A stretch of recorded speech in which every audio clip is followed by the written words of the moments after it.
எனக்கென வந்த தேவதையே சரிபாதி நீ அல்லவா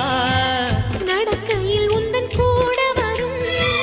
நிழல் போலே நான் அல்லவா கண்ணன் கொண்ட ராதையர ராமன் கொண்ட சீதையர மடி சேர்ந்த பூரதமே மனதில் வீசும் மாருதமே நன்றி சொல்ல உனக்கு வார்த்தை இல்லை எனக்கு நான் தான் மயங்குறேன்